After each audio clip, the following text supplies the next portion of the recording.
Oh, it is. It is a Thursday episode of Donno Daily here on the 5 Reasons Sports Network. Thursday shows are always loaded. We continue that tradition. Ethan Skolnick, the CEO, the boss man of 5 Reasons Sports, is going to join us sometime around 12:10, 12:15, sometime around that neighborhood. He'll be first. 12:30, our very good pal Barry Barger from BetUS.com is going to join us to help us pick 4 games heading into the NFL weekend.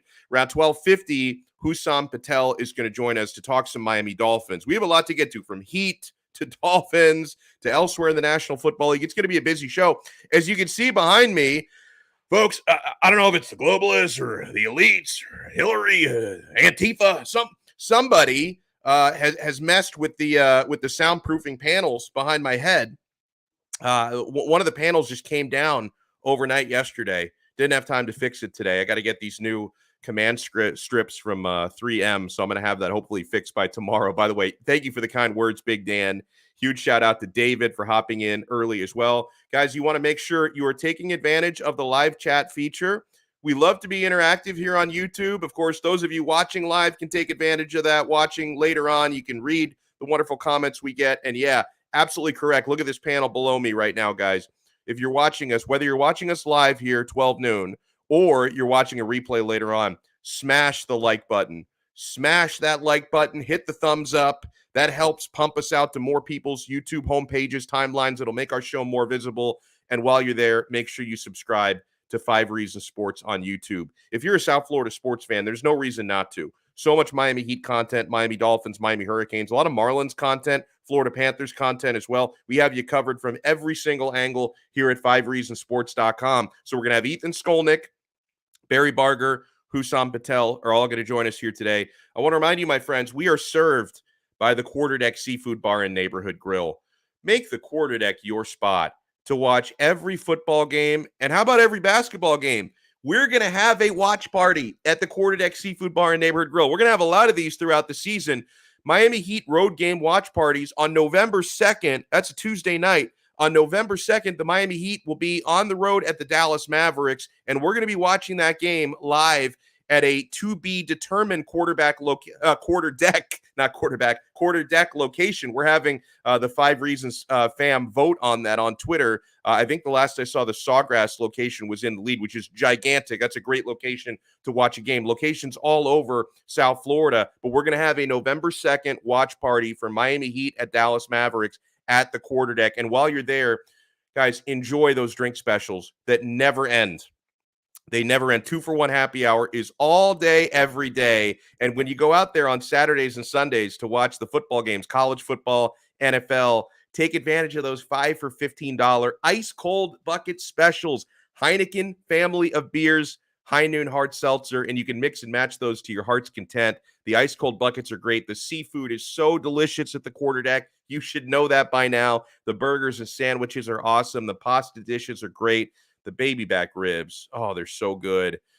So if you want to find the location nearest to you, or at least peep their menu before you go, you're going to love that menu. You can check them out online at quarterdeckrestaurants.com. The Quarterdeck, come for the food, stay for the fun. We are also brought to you by Underdog Fantasy. It is the best and easiest place to play fantasy football or fantasy basketball for big cash prizes. On Underdog Fantasy, you just draft. You don't have to worry about waivers, lineups, or injuries. Underdog handles all of that for you.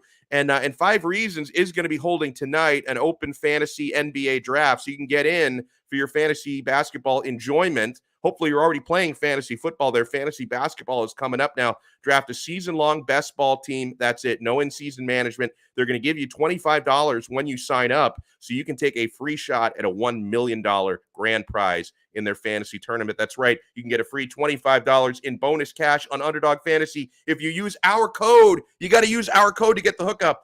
5RSN. That is 5RSN. Underdog is so easy to use. The mobile app is slick. I'm in there all the time. The website is user-friendly.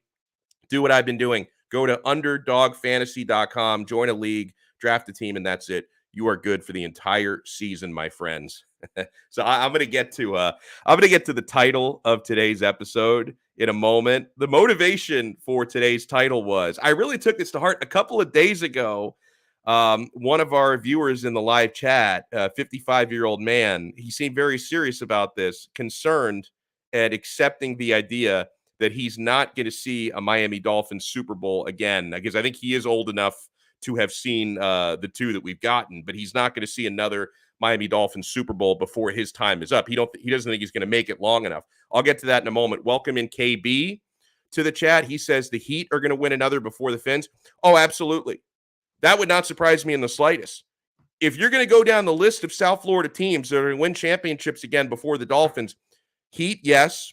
Florida Panthers, I think, yes, will win before the Dolphins win another Super Bowl. I have my doubts about the Marlins, obviously. Serious doubts about the Miami Hurricanes. So, yeah, but I would say Heat and Panthers are both in prime position to win titles before the Miami Dolphins. I don't know about Inter Miami either. I mean, as far as MLS Cup for Inter Miami, they seem to be a lot of lip service and not really delivering on some of the promises, but maybe, it wouldn't surprise me if Inter Miami hoist an MLS Cup or like a CONCACAF Champions League even before the Miami Dolphins win another title. Stephen Ross needs to hit me up. I am convinced I will save the O-line. Now, do you mean personally save it? Like, Gavin, are you like 6'6", 300 pounds of twisted steel and sex appeal? You're just going to go right into that O-line and play left tackle? You'd probably be better than Austin Jackson at left tackle, I will tell you. Andres Davila says, great title. It won't be this year. Duh.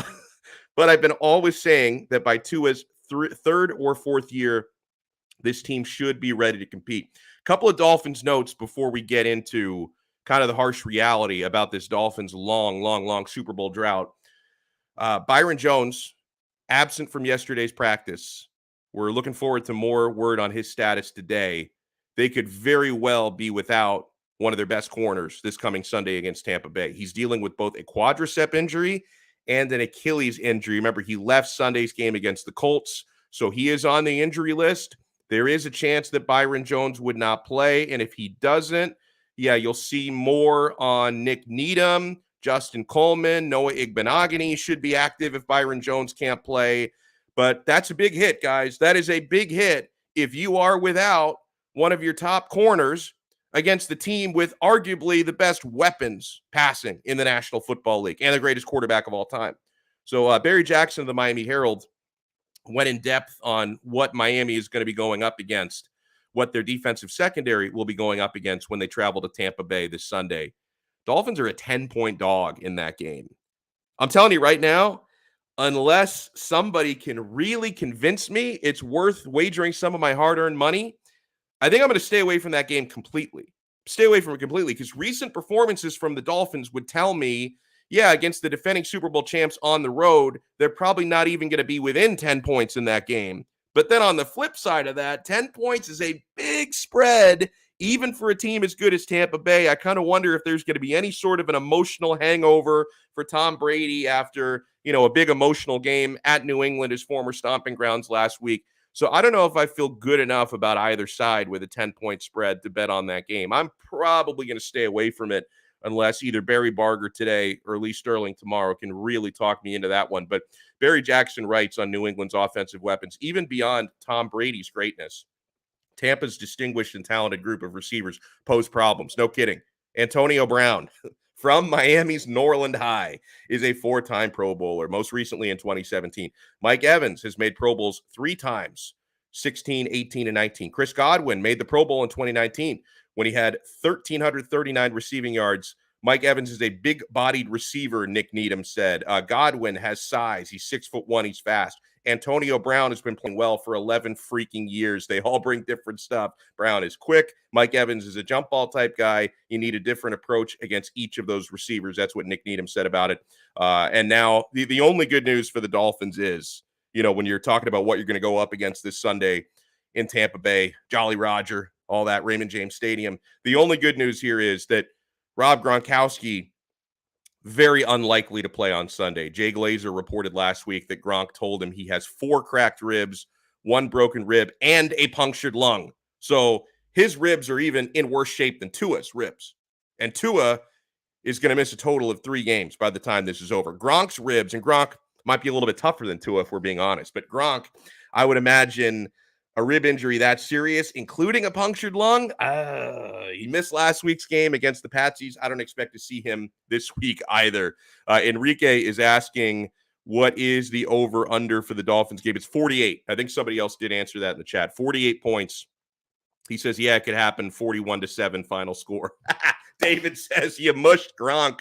Good job, Donno. Is that my one positive contribution mush-wise? Because, yeah, a couple weeks ago or about a week ago, before they played the Patriots, I predicted Rob Gronkowski to catch the game-winning touchdown against the Pats. And then right after I said that, he's out with an injury. So I mushed. I'm finally using my mush powers for good, not for evil, okay?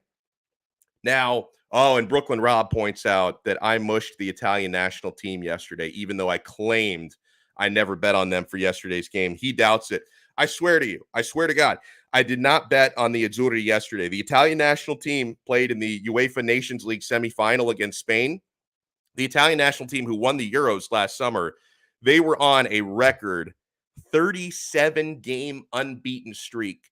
37 games dating 3 years. They hadn't lost a game, and they lost to Spain 2-1 yesterday. So Brooklyn Rob is convinced that I mushed them. It wasn't on me, Rob. I don't know whose fault it was. It might have been my friend Jerry Mancini, who I do the Calcio Connection shows with. He's also kind of a mush. I cannot claim credit for this one. Enrique says 27-10 final score. So if you're confident in that, you would probably go the under. So as for the title of today's episode, one of our viewers really got me thinking a couple of days ago. Will any of us, me, Manny, who's a little bit younger than me, people in the chat, I think some of you are younger than me, some of you are older than me. We got a good spread here. I'm 37 years old. Will we ever see the Miami Dolphins win a Super Bowl in our lifetimes? My timing is unfortunate, okay? At 37 years old, I was not around 1973, the last time the Dolphins won it all. They have not won a Super Bowl, the Miami Dolphins, in 48 years. 49 years ago was the perfect season. 48 years ago was the follow-up because they won it in 72 and 73. Just didn't go perfect in 1973. Now, you might say 48 years. That's a really long drought. We're due. Oh, and by the way, Gavin, thank you so much for watching this in your English class. Probably not a good idea, though, watching us in class. You know what? I'm going to do you a favor. I'm going to keep my grammar on point, right? So even if you're not listening to your professor or your teacher or whatever level you're at in English class, maybe you're going to learn something from me. We'll talk very prime and proper today. So you will learn how to speak the Queen's English, my friend. We're going to keep it very proper for you. So you might say 48 years, super long drought. The Dolphins are due at some point in the next, one of our viewers said 3 to 4 years he thinks it could happen, maybe 10, 15 years. There have been longer droughts, folks. There have been much longer droughts than the 48 years the Dolphins are on right now, okay? Longest active drought. There have been long active ones, long ones that have recently been broken. Thank you. Miami sports is better than English class. Fair enough. Much better than English class. The longest active drought of championships in the National Football League is owned by the Arizona Cardinals. They have not won a title since before they were even called Super Bowls. 1947. 1947. They won an NFL title. The AFL didn't exist, I don't think, at that point. There was no merger. They didn't call it the Super Bowl. They won an NFL championship in 1947. So, God, I'm scared to even do the math on that. What is that, like 70-some years? They've not won a Super Bowl? That is a long-ass drought. The Detroit Lions, they have not won, again, since it was called an NFL title. The Detroit Lions last won a championship in 1957. Then you've got one, and I got to give kudos to my pal Manny Chang, because a few years ago, his Philadelphia Eagles broke one of the longest droughts in the National Football League. It went nearly 60 years, I think. What was it? 2018, 2019, they won their Super Bowl. Well, what year was that, Manny? 18 or 19 that the Eagles won the Super Bowl? That was the only time we beat Vince Lombardi. The only time that Vince Lombardi lost in a title game was the last time the Eagles won. So that was, I think, right. Before the Super Bowl era. 60. So it was 1960. 1960 with Chuck Bednarik and Norm Van Brocklin and Jesus Christ, I didn't even know these names. Yeah. So the way, Eagles. Ethan is here and he is smiling because I'm pretty sure he knows that it will be the Heat once again to win a title. Doesn't take a rocket scientist. Yeah, but so let me go through a few more of these droughts, and then we're going to pop Ethan in. So the Eagles went from 1960 to 2018. That's near 60 years without winning. So if you think the Dolphins drought is long, it can get longer, folks. The Minnesota Vikings, they've never won. They didn't win an NFL championship, and they've been around forever. That franchise has been around. They never won an NFL championship, haven't won a Super Bowl. Tennessee Titans, they won an AFL championship in 1961 as the Houston Oilers, haven't won since. San Diego Chargers, they won AFL championship in 63. They haven't won a trophy since. Cleveland Browns, 1964, they won an NFL title. They've never won a Super Bowl since the merger. Buffalo Bills, they got to all those Super Bowls. The bridesmaid, never the bride, Jim Kelly, but they last won an AFL championship in 1965. The Atlanta Falcons, no championships. Cincinnati Bengals, no championships. So, yeah, listen, I'm 37 years old. As I prescribed earlier in the week, I got to practice what I preach. I'm going to start adding more kale to my diet. I'm going to pump up my multivitamin regimen. I'm going to start researching on, what do they call it? The Singularity Transcendence. If I can find a way to like download or upload my consciousness into a computer that will not die off like my body gradually will, maybe I can like be around for a few hundred years or so. I'm sure Stephen Ross is probably already working on that for himself. But if I can find a way to make my lifespan maybe a few centuries longer, I might be around for the next Miami Dolphins Super Bowl. All right, let's bring in CEO, boss man himself, one of the hardest working men in the media industry, Ethan J. Skolnick. Now, Ethan, of course, a lot of you know him and love him covering the Miami Heat, but as he's pointed out on this show, and we've talked about it in a previous life, he did cover the Miami Dolphins. And Ethan, I'm 37. I think you're in your 40s. Do you think either of us are going to be around long enough to see the Dolphins win another championship? No chance. Took me all morning to research that answer. No, no chance. I mean, let's just do the math here, okay? A little bit. There are 32 teams in the NFL, right? A few of them are recent entries, right? Relatively recent entries. Yeah. The Houston Texans, the Browns, of course, they came back. The Carolina Panthers, relatively recent. Jacksonville Jaguars, relatively recent, right? Okay, just by the law of averages, the Dolphins should have won a Super Bowl in the last 30 years. I mean, that's just what happens. 30 teams, whatever, times there were 28 teams, they should have won a Super Bowl. Okay, well, now, I mean, we're now at 38 seasons, right? Okay, since the last time. Okay, so no, longer than that. 48. I'm sorry, my math is bad. 48 seasons. It's worse. 48. 48 seasons since the. Okay, so now we're already a time and a half beyond where it should have been, where they should have won a title. Now let's look at opportunities, right? Like, when have they actually had an opportunity to win a Super Bowl?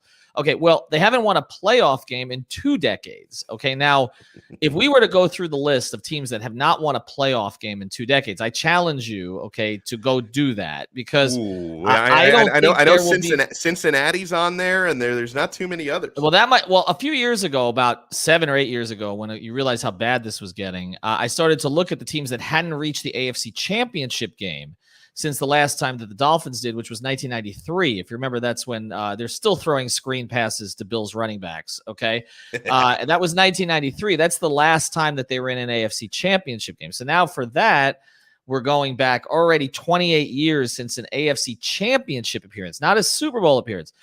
How many teams do you think have not made it since then? I think at the time I counted 2, and they were the expansion teams. Even the Bengals have been there since, I believe. I would have to check. Well, they were there twice. Well, they were in 2 Super Bowls, but I believe in the Bengals. But if you look at every other team, they have been there in the AFC. They've basically been there since. If you extend to the NFC, it's probably maybe there's 6 teams in the NFL that have 6, 7, 8, maybe at most, that have not been there. So again, we're talking about, okay, on one hand, you say, all right, well, what goes down must come up, right? Eventually, this will average out. I just don't know that it will. I mean, I don't get a sense. I mean, I thought that this build was working to a degree, but now we see that it may short circuit. I mean, and like you said, I don't think there's any question that the Heat will be next. The only team that could sneak in there would be the Panthers. And I'm loath to trust that, even though I really love what they have assembled. But also, the Panthers have this weird situation now where literally, because of the way their division is stacked, where, I mean, they could be the 3rd best team in the NHL and get knocked out in the first round again. Yeah. So, and hockey is weird. In the NBA, 1, 2, 3 seeds with the exception of what we saw with the Heat a couple of years ago with the bubble, which was a strange circumstance, but it's always 1, 2, or 3 seeds in the finals, typically 1 or 2 seeds. In the NHL, we see all kinds of things happen because you get a hot goaltender, the puck bounces the wrong way, one injury in the playoffs can change everything. So as much as I like what the Panthers have done, there's less certainty to what they will accomplish than, in my view, what the Heat have already proven that they can accomplish. Their sport lends itself to that. The Panthers don't have the equity. Like, right. Like it looks like everything that they're doing, going back to last year with Bill Zito, yes, and the way they're built, like it all looks fantastic. Like it really looks great. It's just we tend, and I know you've been in this town for long enough. You followed and covered the Panthers. I have as well. They just don't have the sort of trust that the Miami Heat have. So you could say it looks great. There were times under Dale Talon where it looked like they were doing the right thing. I was a Dale Talon guy when they hired him. I thought, okay, they finally got a proven team builder. The funny thing is the first team I covered in this market was the 96 Panthers. I didn't know that. Okay. Yeah. So, I mean, that was my first year and I was the backup behind Brian Begane at the Palm Beach Post and the backup at the Sun Sentinel at the time. I forgot who the beat writer was. I think it was Ray Murray. The number 2 beat writer there was Rachel Alexander, who later became Rachel Nichols. That was our first team she and I ever covered. So my first experience with hockey here in South Florida was fun. That team was fun. They had recognizable names. They had, and some of the thing was they had a grinder type team, but they had a lot of North Americans on that team, which I thought I really helped them relate to the fan base. And they had a goalie with a cool nickname, and it was a fun team, and you thought it would last forever, and it really just lasted one more year, and then they made the stupid Stu Barnes trade, and literally they've been paying for 24 years. Poor Chris Wells, I guess. But it's just, it's difficult for them to sustain anything. But really, if you compare the Dolphins' track record with the Panthers, it doesn't compare very well, even with them. And I'm not even going to discuss the Marlins because, I mean, with the exception of the 2 blips and then some stars that they haven't kept, I mean, there really hasn't been anything to talk about. And I'm starting not to believe in this rebuild now. I was believing in theirs also. And I'm starting, eventually you got to get a bat. Okay. Like, I mean, we can have all the pitching in the world. Eventually you got to get a bat. But with the Dolphins, I just don't have any faith in it. I felt like they were aligned for the first time in a while. They had a coach and a GM on the same page. They had a plan. But I think what we're seeing with Chris Greer is this, and he doesn't talk to the media, so it's hard to ask him. And I hate the lack of accountability on the football side in this market. But it appears that Chris Greer may be one of those guys who's better at the negotiation of the transaction than he is of actually identifying the player.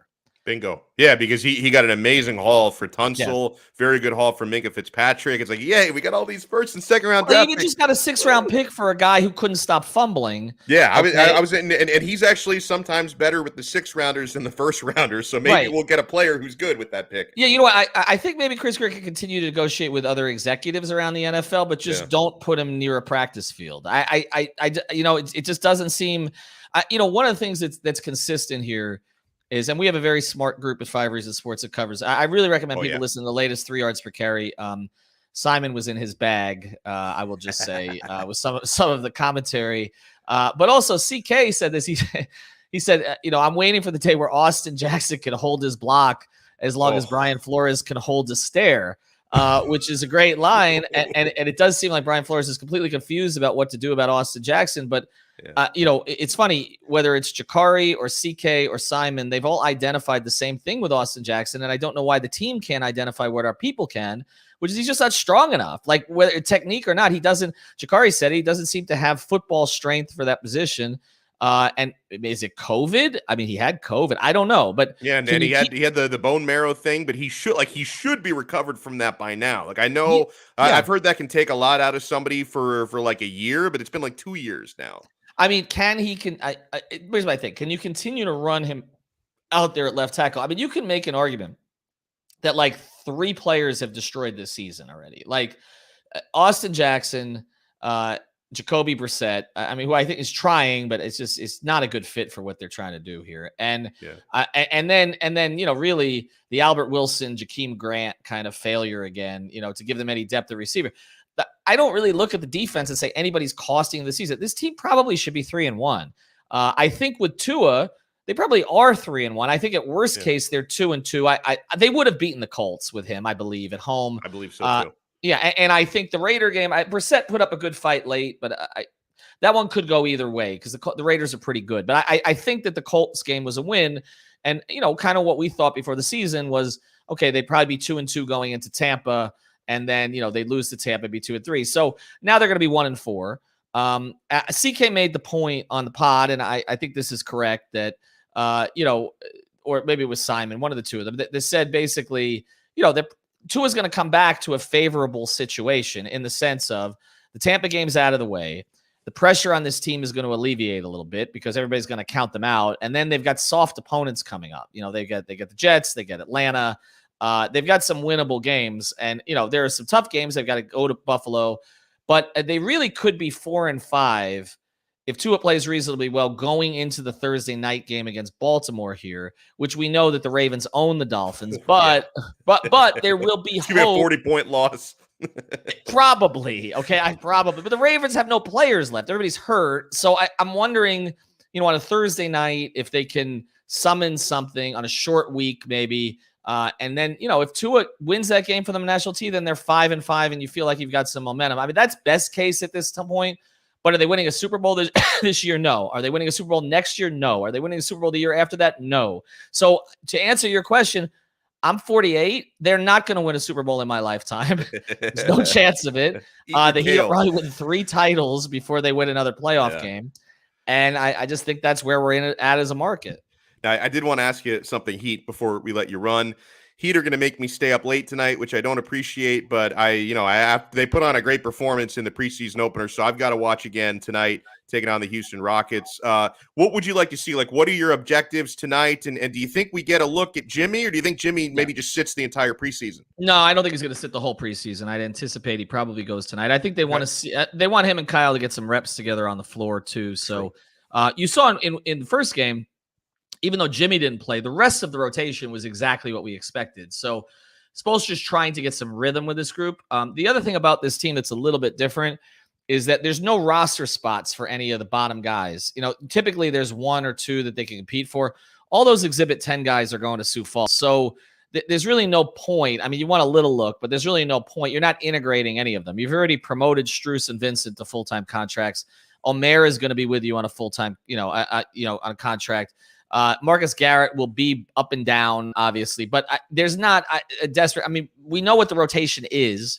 We know what it's going to be, at least until Oladipo comes back. And so we know what the starting lineup is going to be. So I feel like Spoelstra is prioritizing rhythm more so than kind of tryouts at this point. So I do think that he will go pretty deep with his starters tonight and give them a look. Houston is not a great test case. They're clearly, they're one of, about 6 teams that's still in kind of rebuilding tanking mode. But I feel like they want to see Jimmy and Kyle and that dynamic a little bit. I'm surprised that PJ Tucker's probably going to try to give it a go. I thought maybe they'd sit him. And I think that may be a last minute decision where he doesn't play very much. Okay. So basically what you're telling me is a lot of looks for the starters. I should probably at least stay up through the first half. So Yes. I'm already planning out. I tend to be an early to bed guy. Game starts at 10, which makes me sweat and panic, but it's preseason. So I'm probably good by halftime. So like 11:15, 11:30 is when I can expect to get some sleep tonight. Yeah, but we've decided, the 2 old guys on 5 on the floor have decided we're not potting after it. We're gonna. I wouldn't either. Actually, that's good on you. I respect it. Yeah, no, we're gonna do a Floor's Yours on this channel at 8:00. So it'll be more of our regular Thursday night Floor's Yours where we integrate with people from 8 to 8:30. And it'll be a little bit of a preview of the game, but really kind of looking forward. We did put up a pod last night about worst case scenarios for the Heat. That was painful for Greg because he's never considered a worst case scenario in any circumstance. And by the way, Manny, we got to get our guy Greg back on. It's been too long. We got to get Greg back on the show because I love that dude. Yeah, he was, he's usually sunshine pumping a little bit, but I would not allow it last night. And somehow at the end he flipped it back. But it was a good pod in the sense of, you have to, there are seasons that don't turn out how you expect. And I mean, the Dolphins are a good case of that. I think if you would have looked at worst case scenarios for the Dolphins before the season, you would have said offensive line. Okay, well, that's played out, right? Tua gets hurt. Okay, well, that's played out. Defense doesn't dominate like expected. Okay, I mean, they've been fine, but that's played out. So really much we've got, Will Fuller gets hurt again. Okay, that's played. I mean, pretty much all the worst case scenarios, ching, ching, ching, ching, ching, Benefit BetUS, they've all come in. Yes, sir. With the Heat, with my code 5. But the Heat, but 5 the RSN Heat, 125. no 5. But the Heat, the worst case scenarios for the Heat. I mean, look, obviously injuries to their stars, particularly their two older ones, would be catastrophic. But beyond that, I think there are offensive concerns with this team and getting easy buckets. I think that's going to have to, they looked great in the preseason opener, but I think when things slow down a little bit, they may have some challenges. And obviously depth. I mean, I like Max Strus. I like Dedmon. Obviously, Hero looked great. But there are some questions about Vincent. There are some questions about whether Omer can contribute. Their bench is not traditionally deep, but it has a chance to be pretty good, I think. So, we'll see what happens tonight. Fair enough. Great stuff here. Ethan J. Skolnick. Make sure you follow him on Twitter. Follow his personal at Ethan J. Skolnick. And, of course, he does most of the tweeting from at 5 Reasons Sports. So follow him and the network there. Ethan, thank you so much, man. So like you said, Brooklyn Rob already accused you of slacking. 5 on the floor, slacking, no post tonight. But they will see you. They will see you soon again on regular season games. We will post no matter how late it is. I will grab Brady. He's always awake, and we'll pod. But tonight, Houston, I'm not doing it at 1 a.m. I'm sorry. I put my daughter to bed. I'm going to watch the game and pass out. And that's it. By the way, we both have a sponsor in common here before I go. Underdog Fantasy. We're going to start to push the NBA stuff. If you want to challenge our NBA group, sign on there and use the code 5RSN. That's why it's there underneath my name there. And they'll give you a $10 bonus, and you'll be ready to go in the drafts with us. We're going to be doing them all next week leading up to the start of the regular season. That's so good. Ethan, thank you so much, man. Enjoy the rest of your day. All right, you too. Lovely. Yeah, so I'm looking forward to that. By the way, guys, I want to remind you, we have our official sportsbook here on Donno Daily, BetUS.com. BetUS is your spot, my friends. Bet with the industry leader, America's favorite sportsbook. The customer service is impeccable. This is a full-service sportsbook. They've got the best bonuses in the industry to keep you playing longer. We have a hookup right here. I've been having so much fun. We're getting to week 5 of the NFL season. You guys need to be FOMOing into this. If you haven't already signed up and registered at BetUS.com. I don't know what's taking you so long, but the good thing about it is it's never too late. We still have most of the NFL schedule coming up, most of the college football schedule. The NBA regular season is right around the corner. National Hockey League, same thing. If you sign up with our code, we have got your hookup. You make your deposit with our code 5RSN125, and they're going to give you a 125% sign-up bonus. So if you deposit $100 with your credit card, they're going to give you $125 on top of that in free play money. You can make a meal out of that free play money. And guys, if you deposit with crypto, I'm wearing the Bitcoin hat as I tend to do when it's pumping. We've been pumping big time this week. If you make a deposit with crypto, use the code 5RSN200, and they're going to give you a 200% sign-up bonus, 200% free play money. So if you make a $100 Bitcoin deposit, they'll give you $200 in free play money on top of that. And bet sports. I'm all over it with the NFL, college football. I bet UFC fights basically every single weekend because the UFC rarely ever takes a break. NHL, NBA. We're going to be giving plenty of betting advice on the NBA once that season gets to be in full swing. You can also bet horses. There's a casino right on the site. I play blackjack in there from time to time. It's a lot of fun. You can even make pop culture props. A couple of years ago, I won money betting the correct color of Donald Trump's tie at the presidential debates, and I never felt so alive that I did winning that bet. So BetUS.com is the place to go. America's favorite sportsbook. Use our code 5RSN125. You bet, you win, you get paid. BetUS.com. And BetUS.com is the workplace of our next guest, who we have so much fun with every single week. Talking NFL, breaking down the games. We'll do some more NBA with him as well once the season gets underway. Barry Barger from BetUS.com joins us, who is always all over it on the site. Barry, it's great to see you, my friend. Great to see you, Alex. And we're doing pretty well, except we put way too much faith in the Miami Dolphins last week because that was a debacle against the Indianapolis Colts. But outside of, my Dolphins allegiances letting us down, I think we're doing pretty well. How are you? Yeah, we're doing pretty good. I didn't know that you could bet the color of the tie for that thing, though. That's great that you got that. That was one of the things because I'm kind of, even though I'm kind of apolitical, because both sides have burned me so many times, Republicans and Democrats. I'm not really strongly entrenched in it. I'm kind of a political junkie. I've been watching presidential debates all my life, and Republicans tend to wear red ties. So I think Yeah, I think I got like minus 190 odds on Donald Trump wearing a red tie. So this is free money, and it was free money. There's a lot of free money to be had out there for sure. That's just one of them. I mean, yeah, there's tons of stuff. And you mentioned it, the race book, the casino, everything's state of the art. And it's all, I mean, they're always evolving too. So it's a lot of fun to go on there. And you can go on and check the website out too. There's so much information in our locker room. You've got, tons of information on every game, every team. And it'll get you like, maybe not as, up to par as I am, but you get pretty close, You get up there. So, and there's great news this week because we have you on Thursdays, and we always like to talk about the Thursday night game, and sometimes they just give us terrible games. That's not the case this week. I mean, we're kind of spoiled tonight. I'm going to have like a doubleheader because I'm going to watch some Miami Heat preseason later, but I get to watch Thursday night football. The Rams minus 2.5 favorites on the road at the Seattle Seahawks with an over-under of 54 points. So compared to some of the stink bombs we've gotten in the last couple weeks, what was it, Jaguars Cincinnati last week, which ended up being more competitive than we thought it would be. But we've got close. It was close. Jacksonville up 14-0 right away. It was like, what? But this is a much better game on paper. Do you like anything here? And if you have the info on you, because this is one of the insights you can give us where the money is leaning in this game. Yeah, the money's gone back and forth. It actually came back on the Seahawks a little bit because it was 2.5. It just went back down to 2. And which I like. I actually bet the Rams earlier in the week at minus 2 because I mean they're coming off a loss. Yeah. And the Seahawks, what I really like in this game more than anything is the over.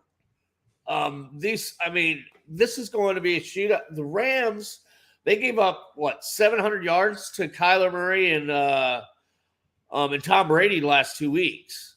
So in passing. So and this is going to be like one of those games where there's going to be a lot of run and gunning. I mean, because you can't. This is awesome for Thursday night. First of all, it is. You nailed it because usually we do get these stinkers, man. It's like what, but this is like what? This is. But any kind of an NFC West game is basically a great game because it's the toughest division in the NFL. So for us to get something like that, that's just a bonus. And I just believe that these two teams are going to be shooting it out. Stafford obviously has gotten a groove with the Rams, which we pretty much knew was going to happen. Yeah. And Rams defense, they aren't that as tough as you'd think, especially against the pass. So they're going to let Russ cook. I probably shouldn't repeat that. Everybody said it so many times, but I think this is going to be, and I would lay the 2 just because I know that it's in Seattle, and it's going to be a tough game. But as long as that stays under 3, I like giving up the points and taking the Rams just because they are coming off a loss, and that division. It's so tough to pick sometimes. I mean, look what the Cardinals did to the Rams last week. So, and I believe coming off a loss, Sean McVay will have those boys ready, and they will be they'll be bombs away. I mean, really, this is in the 60s. This game, I think. This is like a 35-31, 35-28 game. I think. And I love betting overs because I'll if I really feel strongly about an under, I'll bet an under. We've done it before this year, but then it's like I hate rooting for teams not to score. It's like horrible. I hate betting overs. I mean, I hate betting unders. But some of them you just have to. And with this game, I don't think you have to worry because when you bet an under, especially in a game like this, if this is under and it's midway through the fourth quarter, they can score 3 touchdowns easily. Just late in the fourth quarter. So bombs away on the over, man. And I do like the Rams too, but I think the over is the biggest play in this game. You like over there too, don't you? Yeah, I agree with you, and I agree with Brooklyn Rob. And by the way, Brooklyn Rob is always happy when I have you on because he calls me the mush, and you are the anti-mush. So as long as you put these picks into the universe before I do, we're good. And he says, he likes the Rams tonight. and the over. I love the Rams, and I really perked up like when you told me because I checked the line at BetUS.com shortly before the show, and like you said, it was 2.5, and now it's closed down to 2. So I want to lock it in like ASAP in case it moves maybe again. Yeah, I want to get that's one of those lines. I don't see it going to 3. I mean, because that's a tough line to go to because then you get all that buyback, and since they bought back at 2.5, bringing it down to 2, then that's a sign that there's some sharp money on Seattle plus the 2. If that went to 3, there would be tons of money coming in on Seattle just because this is such a tough divisional game, and this might be another one of those last team with the ball wins. Just that's the way it's going to go. That's the way I think it's going to go. I love it. So moving on to a few games from Sunday, I'm enjoying watching both of these teams play. So I definitely want to bet on this one if you have a strong feeling on it. Green Bay Packers minus 3.5. They're starting to look like Super Bowl contenders again after a terrible week 1. And the Cincinnati Bengals, just a really fun young team. Watching Joe Burrow and Jamar Chase in that group. So it's Packers minus 3.5 at Cincinnati plus 3.5. Over under for this one, it's pretty low, 51.5. You like anything here? Yeah, I have to lay the points with Green Bay on this one too. Cincinnati. So Burrow, they're letting him loose a little bit. So this is a good sign. I've got a bunch of Cincinnati guys on my fantasy football team. So I appreciate that. Tyler Boyd did well for me. Yeah, did well for me last year.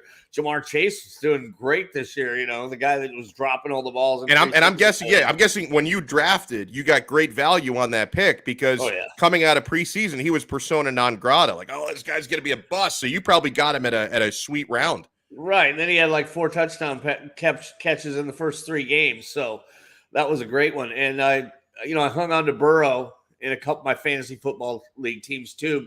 I'm glad I did because, they brought him along slowly. His injury, they didn't want to spook him, I guess, but I don't think with Green Bay, I don't think that he's going to have a problem scoring, but I think Aaron Rodgers does his Aaron Rodgers thing and really kicks it in. I mean, Devontae Adams, it's incredible how much the other team, the defenses know where he's going, and they can't defend that duo. Yeah, they just can't. I mean, it's such a – I think Rodgers just like, I'll throw it around the 5-yard line. Just be there in about 3 seconds. And then, he'll find it and he'll catch. Those are 2 very skilled future Hall of Famers right there. So, and Mixon for Cincinnati, not sure if he's going to be hurt. I'm not sure if he's not going to play. He's injured, so he's a big part of their offense. So if he doesn't play, even with Samaje Perine, it's still a little bit of a downgrade there, even though they've got the offense set up right for it. So I don't think that Cincinnati's going to keep up with them. As far as what's the total on that now? It's 50. It's the last I checked, it was 51.5. 51.5. It's 51. Now this is one that's a tough one. I would lean to the under on that actually because I just don't. I don't think Cincinnati's going to score like a ton of points in this one. And I think Green Bay's going to score when they have to, and then they're going to hold up. This is like a 28, 20, 28-17, I think, kind of game.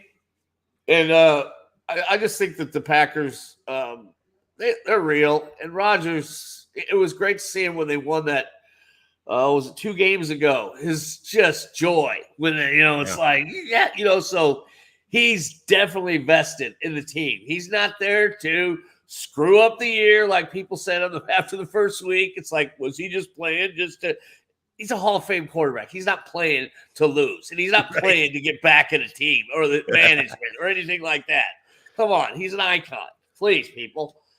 Okay, so I want to get into Bills on the road. You're not going to see the Bills as dogs in too many games this year, but that kind of thing can happen when you go into Kansas City. Yep. And obviously, I don't think people are buying too much into Kansas City's slow start. It seems like the wise guys think they're going to turn it around at any second now. Bills +3 at Chiefs -3. over under 56.5. Are the Bills going to go in there and keep rolling, or does Kansas City bounce back with a statement win?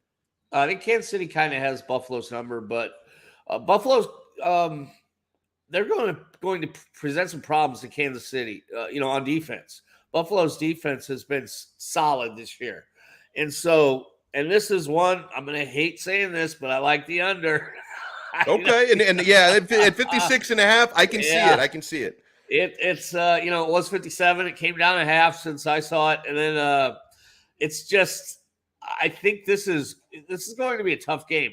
And as far as the points go, is it 3 or 3.5 now? Is it the last I checked, it was 3. Okay, so it's 3. It's -3 even.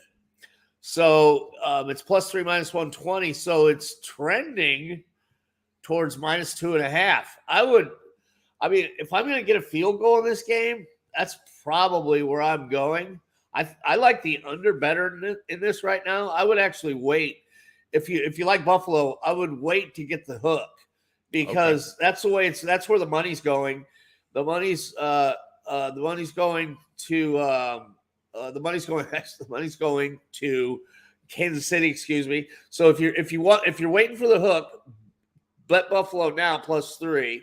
If you like Kansas City, bet a -3 right now because it's trending towards 2.5. I got that backwards just for a second. No worries. But Kansas City, if they go to 2.5, I really like Kansas City, but I'd love 3.5 in Buffalo. So if that, 3 is such a huge point, and I'd rather stick with Kansas City on this. Just Buffalo, they just haven't had KC's number. And they were 0-2. There was 2 of their 4 losses last year. Buffalo's were against Chiefs, and the Chiefs' defense is bad. That's right. They are kind of bad, but they've got a hell of an offense too.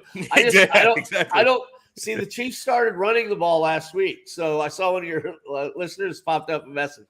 Yeah. So the Chiefs will try to establish the run a lot this week, and I think that both teams will be able to run the ball a little bit. And so I think that's why I'm leaning under, because I think this is kind of a grind out game. And on the side, that's a tougher one for me. But I think this is going to be under that 56.5, 57. Now, it's trending that way too, under. Last one I want to get with you. I like to touch on the local team. Now, this is a gigantic spread, as it should be, based on recent Dolphin performances. I'm kind of tempted, at least as far as the spread. Maybe we look at something with the total. I'm thinking of probably sitting this one out, only because I can understand why the Dolphins are a double-digit dog, +10, Buccaneers -10. I understand it. At the same time, I kind of wonder if there might be any sort of like Foxborough hangover for Brady coming off like the emotional adrenaline dump last week, being back in New England. Dolphins, it did look like they got a little bit of good news today in the secondary. Byron Jones is one of their top corners, missed practice yesterday. He was dressed for practice today. So that kind of makes me think it's trending towards him playing on Sunday, which is pretty big for the Dolphins, knowing how many weapons they're going up against with Tampa Bay. So I don't know. Is there anything you feel strongly about here? Dolphins +10. Yeah, go ahead. Because the Bucs. So what they have is they have 3 of their top corners. 3 of their top corners are hurt. So you're able to bomb on those guys. With Miami, 10 points is a lot to give to any team. Yeah, it is. And I don't have a ton of confidence in Brissett. But at 48, I really like that over, because I think Miami's going to be able to, even with Brissett, they're going to be able to score against them. And if I'm taking a side, I'm taking Miami because, like I said, Tampa secondary, they're hurt, and they've been able to, you've been able to pass on them. So I don't see that Miami lets this get out of hand to 14, 21 points. I know Brady's pissed, and because it was close, and he's going to throw up some points. But 10 is a lot. 10 is a lot of points to a good team. It's not like it's Jacksonville. Come on. This is and the Dolphins. even with with Xavier Howard, I mean, like they've got some good guys back there that won't let Tampa score 40s on them. Not, I mean, quote me on that. And then, they scored 42 last week, Barry. What do you got? It's like, gosh, darn it. But yeah, so I think, but I think this is that's too low. That total's too low. I think they're both gonna be able to score enough points to get over that. That's like what 31-28 or something. I think that's what I'm going to do. I think I'm going to bet over 48. I'm going to sit out the spread. I don't feel strongly enough in either direction. I'm not going to. It's not worth the stress. I'd take the plus. I mean, if you wanted to play it for something, I would say the plus is not a bad play on the Dolphins this week. Yeah, really. Yeah, no. I appreciate your time as always, Barry. Before we let you run, let people know if you got anything you're publishing this week, or maybe just publish at BetUS.com. People can get great advice from you right on the website.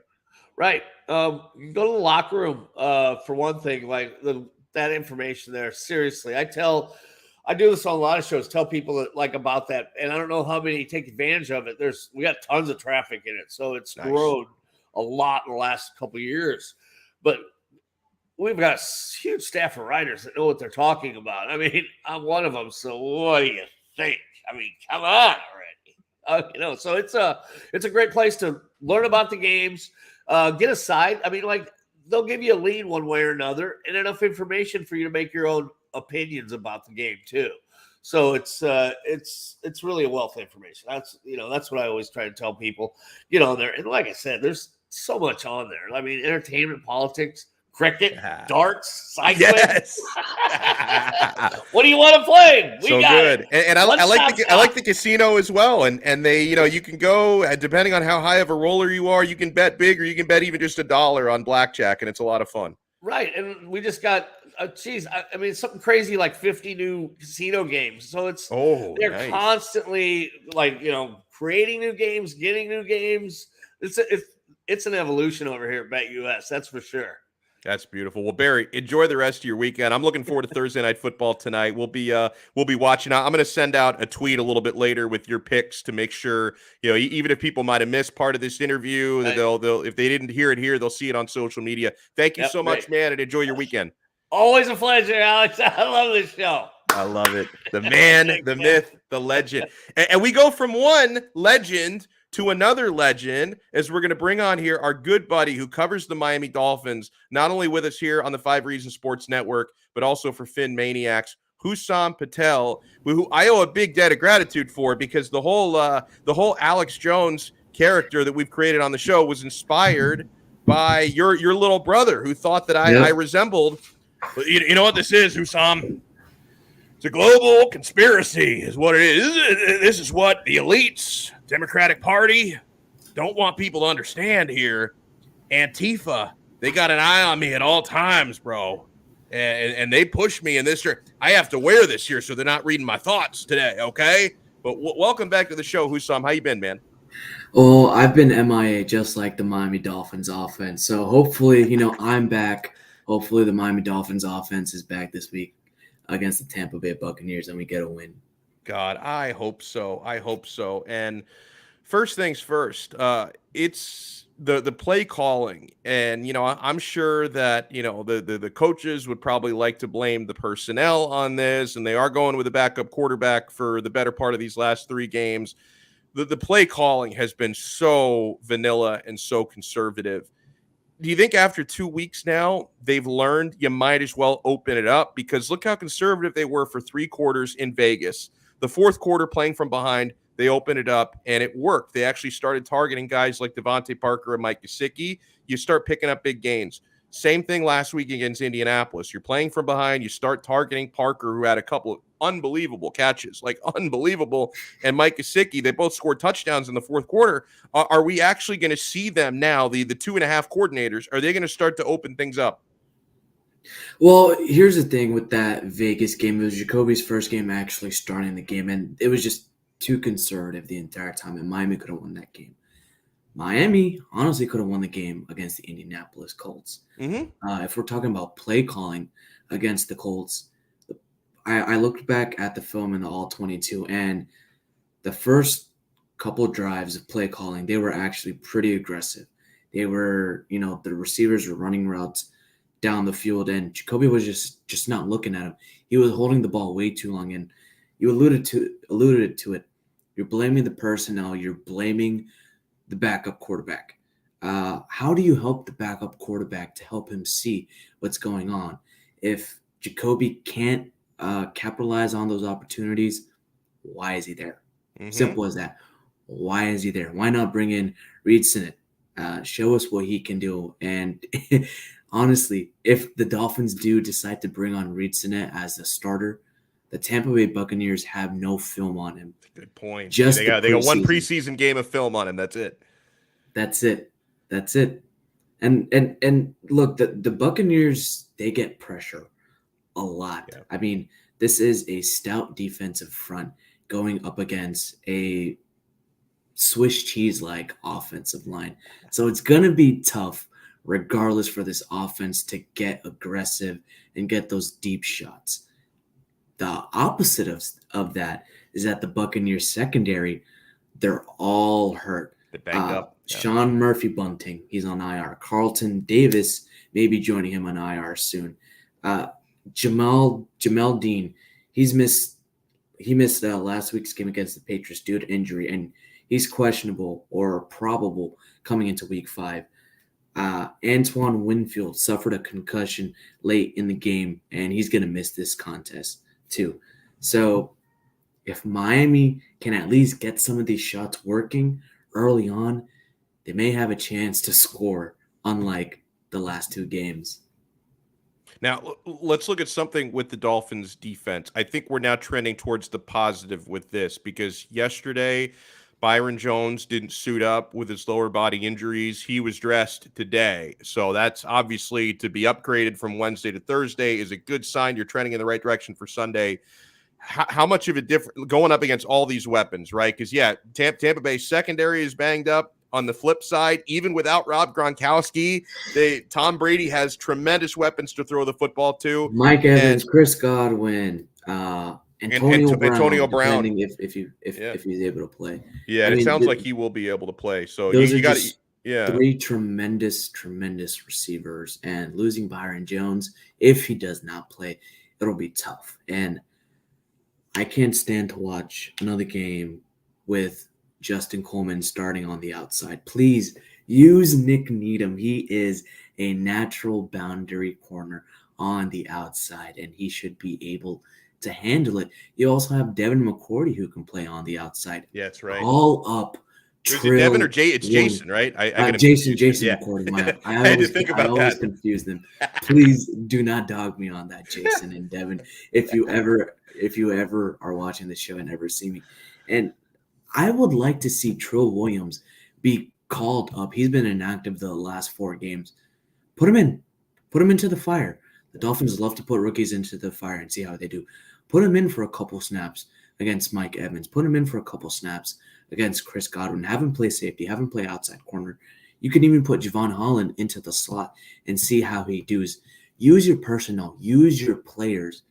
Miami has not used their personnel effectively, and that's what they need to do. Look, Miami started off 1-3 last season against the San Francisco 49ers.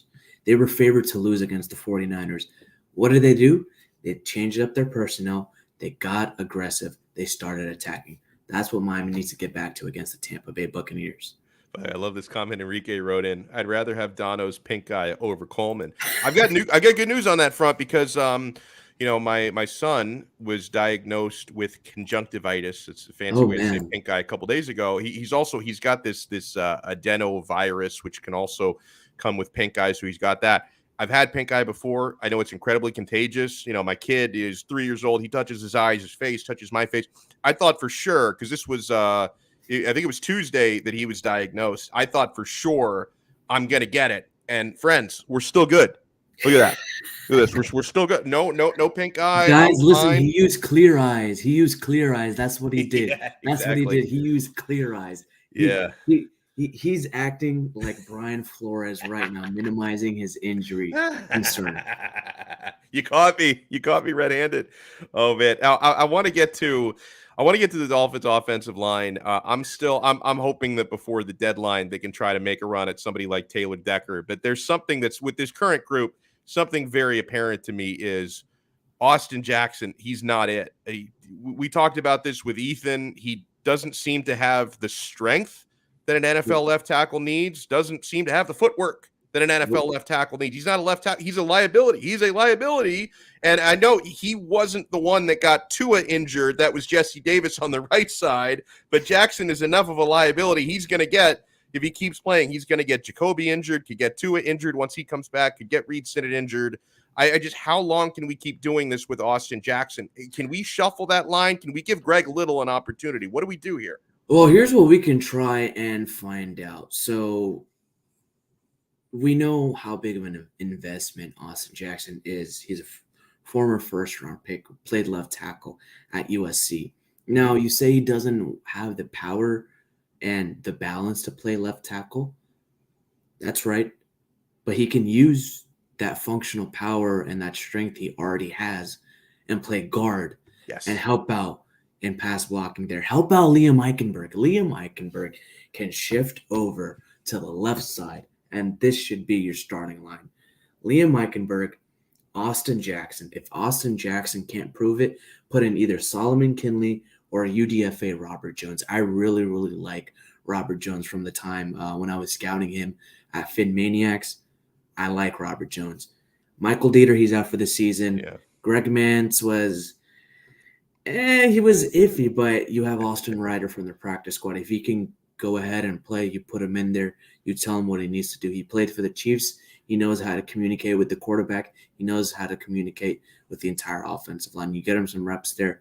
He should be able to help, but it's against a Buccaneers defensive line. So it is going to be tough. Your right guard, I'm going to have to say you put Jesse Davis in at right guard and slide Robert Hunt to right tackle. You need to help out that left and right side of the line because the tackles lately have not been getting it done. Robert Hunt, he was pretty decent for a rookie on the right side. Liam Eichenberg, he should be a mainstay on the left side. He did not give up any sacks or pressures his last 2 seasons at Notre Dame. And once Tua comes back, if that line can work, you use that line. Yeah, no, really, really well said. And another issue, and I want to focus on this with you more than on the thing that we've all been talking about for weeks, and that's the quarterback position. Do we get the wrong guy? You know, look at Justin Herbert is looking like a future Hall of Famer right now. But another thing that, and it was our colleague Jakari Gibbons who pointed it out on Twitter this morning, and it's a reminder, and I wanted to ask you about this. So when we talk about the areas where Chris Grier has failed, can't we say at this point that he has devalued the running back position way too much? Like, and I understand that there's been a trend for the last decade or so around the league. Running backs are not the premium that they used to be. You know, I grew up with featured backs, with guys who would get 30, 35 carries a game. Those days are behind us. Careers have shortened for running backs. But at the same time, Chris Grier has made it very clear he doesn't even consider drafting a running back until the 3rd day. He doesn't prioritize, running backs in free agency. Has he neglected this position too much? I think he has, and it speaks to the point of who's actually in our running back room right now. Myles Gaskin, as good as he is, he's a 7th-round guy. He's limited. And he's a second back. Like, I like him, but he's to me, he's a good second back. Savon Ahmed, undrafted guy. He's limited in what he can do. Malcolm Brown, he's a little bit old, helps out in pass blocking. He's limited in what he can do. You need an all-around running back that can run the ball properly in between the tackles, up the gut, and can catch out of the backfield. You need a running back who can line up in the slot or outside and can catch. You need a running back who will elevate this offensive line. You need a running back who can grind out those yards that if you have a below average to average offensive line, he will help them. Miami hasn't had that since Ricky Williams. Yeah. Seriously. Imagine Ricky Williams with Tua Tagovailoa, or imagine if Ricky Williams was with Dan Marino. Yeah. It wouldn't be fair. It wouldn't have been fair for the rest of the NFL. I got to ask you one more thing on the way out. I'm 37. We got people in the chat that are in their 40s and their 20s. We've had people in there in their 50s. Unless we get some serious advances in technology that can keep, the average life expectancy, maybe get it into the hundreds. For a 37-year-old like me, Hussam, do you think the Dolphins are going to win another Super Bowl in my lifetime? And they haven't actually won any in my lifetime because I was born in 84, so I wasn't around for 72 and 73. Is this team going to win a championship before my number gets called? Well, you were born right when Marino was drafted, so Yeah. you've seen how good quarterback play was. I was born in 1999 when Marino retired. I haven't seen any good quarterback play except that one lone season from Ryan Tannehill and Chad Pennington. Right. That's it. I'm 22, Alex. So sorry. And I don't think you're going to see a Super Bowl. I will probably see a Super Bowl when I'm in my late 60s. And It'll be on your deathbed. It'll be in your 80s, like on your deathbed, like, oh my God, I die seeing the Dolphins win a Super Bowl. As soon as the game ends, you flatline. And Alex, before I go, I wanted to give a quick shout out to one of your daily followers and listeners, Holman Rios. Holman, I saw you in the chat a little bit. Holman, Nice. You always watch the Donno Daily Show. You're always interacting with us. You're always interacting with me as well. He's a huge Inter Miami fan, and I believe he met one of the players on his plane flight. He posted about it too. I saw that tweet. Yes.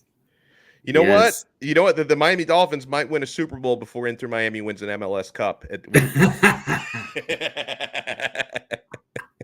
So that's a big shout out to Holman. Holman, thank you so much for watching. Awesome, Holman. Dude, there he is. I share your pain. I love it. He does, man. Holman, thank you so much. Welcome in. Hussam, before you run, man, if you have anything to promote, anything you're working on at 5reasonsports.com, any broadcasts you have coming up, let people know.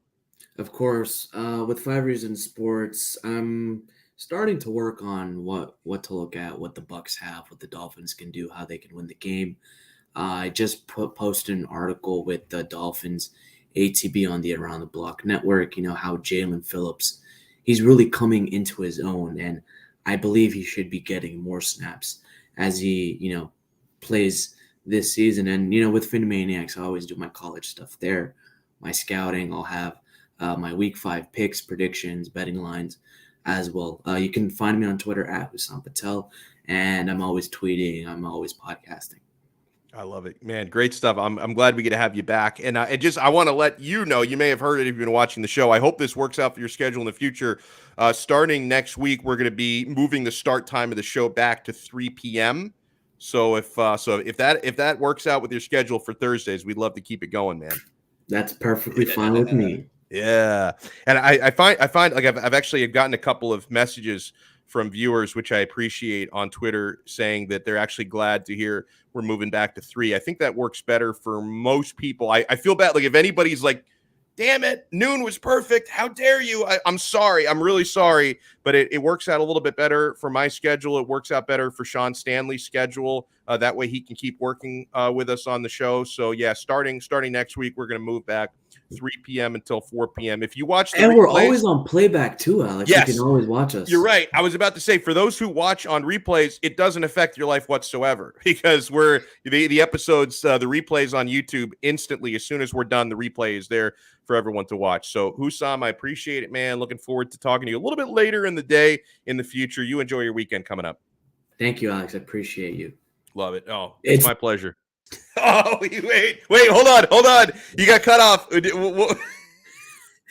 the globalists. The globalists will make sure Tampa Bay and Tom Brady wins.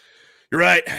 Who do you think George Soros wants to win this game on Sunday? You think he wants Jacoby Brissett to win the game? I think he wants Tom Brady. He's in cahoots with all of them, the globalists. You realize in 2009, Tom Brady had a receding hairline. 2021, he's got the hairline of a 19-year-old. You don't think the globalists are behind that? Yeah, you know what's going to happen. Ryan Fitzpatrick will make an entrance just like The Rock at WrestleMania. He will come out and save these Miami Dolphins. Too good, man. Enjoy your weekend. I appreciate your time as always. Of course. Thank you for having me, Alex. I love it. That's too good. Hussam Patel has busted his butt, 5reasonsports.com, and he does his good scouting at finmaniacs.com as well. We'll send a shout out to them. I'm cool with everybody at Finmaniacs. Jason Sarney, he is one of my Dolphins bros. I want to send shout outs to as many people as I can. Holman Rios, I love it. Thank you so much. He says the Chinese deflated the football. It was the communist China. They took the air out of those footballs to help Tom Brady win all those. You think he would have won 7 Super Bowls with fully inflated footballs? I think not. So thank you so much, Holman. That was awesome. Donno Wars instead of Info Wars. I love it. Brooklyn Rob, thank you as always. One of our great supporters. David, Enrique Comas, thank you so much for tuning in. Mike Pellegrino, sounds like a paisan. Thank you so much, Mike. Greetings to you. Let's see who else. We had a lot of Andy Cornell. Oh, our guy Andy from Scotland. Oh, I didn't see you come in before, man. I would have given you a big shout out as soon as you dropped in. Andy from Scotland is awesome. Cruz Ruiz, thank you. Andres Davila, thank you so much. Big Dan 305, who's a mainstay. Zachary B, thank you so much for hopping in. Let's see if Gavin, thank you so much. Oh, Gavin, I love Gavin. He was actually listening to us or watching us during his English class. So I give you higher education here. Forget about English class. I'm going to give you guys a quiz at the end of the show, though. So I hope you realize that. And I get tired of scrolling up by this time. So huge shout out to everybody who tuned in, watched us live, chatted with us live. Make sure you spread the word about 5 Reasons YouTube, that we're always having fun here, talking South Florida sports. If you're watching this video now, fins up, fire Greer. He says, whether you're watching us live or you're watching us on replay later, do us a favor and smash the like button. Smash the like button and hit subscribe to 5 Reasons Sports YouTube channel. We have all the content you can handle for the South Florida sports fan, and that includes fantasy content, gambling content as well. We branch off a lot here, and fight content. I got 5 rounds tonight. 5 rounds tonight, 6 p.m. Frank Zaffrey and James Walker will be with me here on the network. So make sure you support our sponsors, the Quarterdeck Seafood Bar and Neighborhood Grill. We'll see everybody at the Quarterdeck November 2nd. That's less than a month away. We're going to have a watch party out there for Miami Heat on the road at the Dallas Mavericks. We'll take advantage of those drink specials. I'm going to get lit. I'm just telling you right now. I'm going to enjoy some of the delicious seafood out there. Have fun watching the Heat game with everybody in the Quarterdeck. Great seafood, 2-for-1 happy hour all day, every day. Make sure you're taking advantage of our sportsbook partner, BetUS.com. If you sign up, and this is a full-service sportsbook, you get odds on everything you can imagine in the sports space. Thursday night football tonight, your Dolphins this weekend, all the NFL games. If you want to bet NBA preseason, by all means, there's probably some value in some of the props there. And the NBA regular season is right around the corner. Go to betus.com and use our hookup. If you deposit with our code 5RSN125, they're going to give you a 125% sign up bonus. If you deposit $100, they're going to give you $125 on top of that in free play money. It's fantastic. Oh, and as Brooklyn Rob points out, you get crypto content on 5 Reasons Sports as well. Let me see how my Bitcoin is doing. We went to the moon yesterday. There was a very slight pullback. Oh no, we're going back up again, my friends. So the Bitcoin price right now, 54,253. We did kiss 55,000 yesterday. I'm already coming up with names for my yacht. So just so everybody knows. So oops, it started. Hold on. Started playing a podcast accidentally from my smartphone. I'm starting to go haywire here, so it's time to sign off. Huge thanks to Barry Barger, to Ethan Skolnick, for Hussam Patel for joining us. Huge shout out to Manny Chang behind the scenes for all of his hard work. And we will talk to you guys again. Oh, the stock market having a ball today as well. You know, some of you financial geeks, you're going to hate me, but about a year ago, I took all of my modest stock market gains. I took everything out of there and then put it all into the crypto market. And I'm not regretting it so far. I'm doing pretty well there, but I'm interested in stocks, but I don't have any stake in stocks right now. I'm completely in crypto. We will talk to everybody again tomorrow. We'll wrap up the week with a Good Friday show, 12 noon tomorrow. The 3 p.m. starts won't begin till next week. 12 noon tomorrow right here on Donno Daily on the 5 Reasons Sports Network. Ciao.